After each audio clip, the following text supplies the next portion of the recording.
नवयुवा अर्थात् जेनजी आन्दोलनका क्रममा सिंहदरबारमा रहेको प्रधानमन्त्री तथा मन्त्री परिषदको कार्यालयमा आगजनी भयो। आगजनीबाट प्रधानमन्त्री कार्यालयको पहिलो, दोस्रो र तेस्रो तलामा धेरै नै क्षति भएको छ।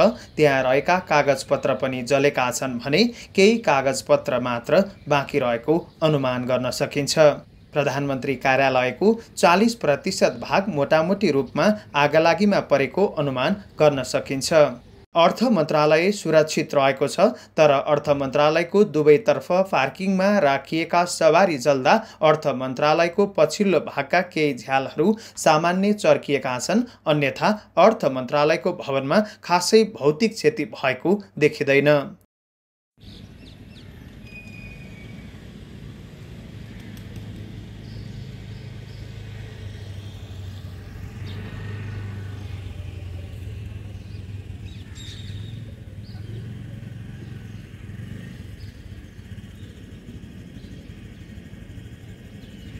परराष्ट्र मन्त्रालय पनि सुरक्षित रहेको छ। परराष्ट्र मन्त्रालयको भवनमा क्षति पुर्याइएको छैन। केही सवारीको अगाडिको सिसा भने ढुङ्गा प्रहार गरी फुटाइएको देख्न सकिन्छ।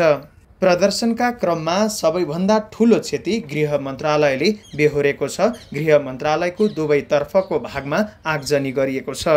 झ्यालका सिसाहरू फुटाइएका छन्। अधिकांश कागजपत्रहरू नष्ट भएका छन्। सबैभन्दा ठूलो क्षति गृह मन्त्रालयको भवनमा भएको देखिन्छ।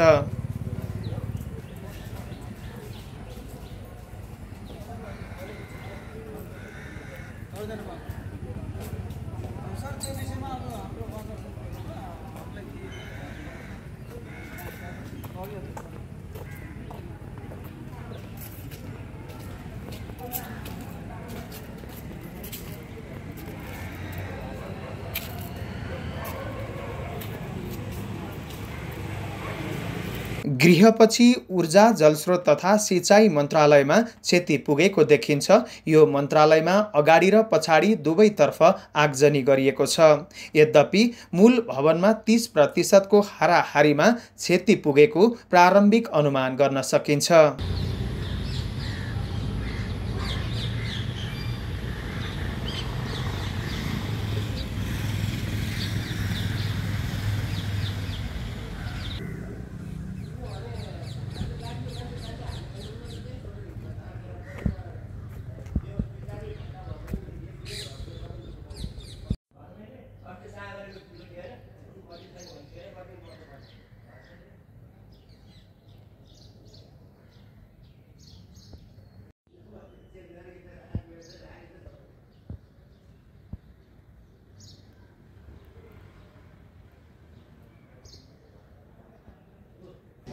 शिक्षा मन्त्रालयको अगाडिपट्टिको भागमा सामान्य तोडफोड गरिएको छ।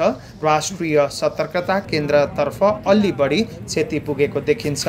यद्यपि सामान्य मर्मसम्मारपछि शिक्षा मन्त्रालय यथावत सञ्चालन गर्न सकिने अवस्थामा रहेको छ। सञ्चार मन्त्रालयको भवनमा कुनै प्रकारको क्षति पुर्याइएको छैन। पार्किङमा राखिएका सवारीहरू पनि सुरक्षित अवस्थामा नै देखिएका छन्। महिला, बालबालिका तथा ज्येष्ठ नागरिक मन्त्रालयमा पनि क्षति पुगेको देखिँदैन। आगजनी भएको छैन। यद्यपि पार्किङमा राखिएका केही सवारीमा भने आगजनी भएको छ। शहरी विकास मन्त्रालयमा पनि क्षति पुगेको छैन। मन्त्रालय यथावत सञ्चालन गर्न सकिने अवस्थामा रहेको छ। युवा तथा खेलकुद मन्त्रालयको अगाडिको भाग जलाइएको छ। भित्री भाग सुरक्षित रहेको छ। पार्किङमा राखिएका सवारी साधन भने जलाइएका छन्। श्रम, रोजगार तथा सामाजिक सुरक्षा मन्त्रालयमा कुनै प्रकारको क्षति पुगेको छैन। भौतिक पूर्वाधार तथा यातायात र खानेपानी मन्त्रालयको भवनमा बाहिरबाट देखिने गरी कुनै प्रकारको क्षति पुगेको छैन। यद्यपि पार्किङमा राखिएका सवारी साधन भने जलेका छन्। कृषि तथा पशुपन्छी विकास मन्त्रालयमा पनि सवारी जल्दाखेरिको आगोले सामान्य मात्र क्षति भएको देखिन्छ। त्यस्तै सङ्घीय संसद सचिवालयको भवन 2 पनि सुरक्षित अवस्थामा रहेको छ। त्यहाँ पार्किङमा रहेका अधिकांश सवारी साधनहरू सुरक्षित अवस्थामा देखिएका छन्। संस्कृति, पर्यटन तथा नागरिक उड्डयन मन्त्रालय पनि सुरक्षित अवस्थामा रहेको देखिन्छ। त्यसैगरी सोही स्थानमा रहेको सङ्घीय संसद सचिवालयको भवन नम्बर 1 पनि सुरक्षित रहेको छ। त्यहाँ पनि पार्किङमा राखिएका सवारीमा आगो लगाइएको छ। सङ्घीय मामिला तथा सामान्य प्रशासन मन्त्रालयको अगाडिको भागमा आगलागीबाट केही क्षति भएको देखिन्छ। भूमि व्यवस्था, सहकारी तथा गरिबी निवारण मन्त्रालय र वन तथा वातावरण मन्त्रालय पनि सुरक्षित अवस्थामा रहेका छन्। कानुन, न्याय तथा संसदीय मामिला मन्त्रालयको भवनमा पनि कुनै प्रकारको क्षति पुगेको देखिँदैन। यद्यपि सामान्य क्षति कहीँ कतै पछाडिको भागमा भने महसुस गर्न सकिन्छ। तथापि भवनहरूलाई यथावत सञ्चालन गर्न सकिने अवस्था रहेको छ। रक्षा मन्त्रालयमा पनि कुनै प्रकारको क्षति पुगेको छैन।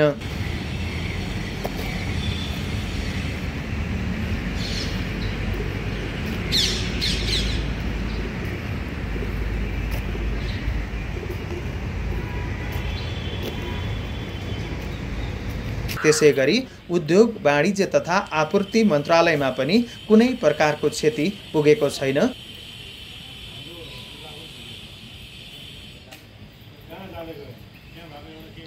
कतिपय सञ्चार माध्यममा सिंहदरबारका सबै मन्त्रालय आगलागीबाट जलेर नष्ट भए भनेर प्रचार गरिए पनि यथार्थमा अधिकांश मन्त्रालयहरू सुरक्षित अवस्थामा रहेका छन्। प्रधानमन्त्री तथा मन्त्री परिषदको कार्यालय, गृह मन्त्रालय र ऊर्जा मन्त्रालयमा ठूलो क्षति भएको देखिन्छ।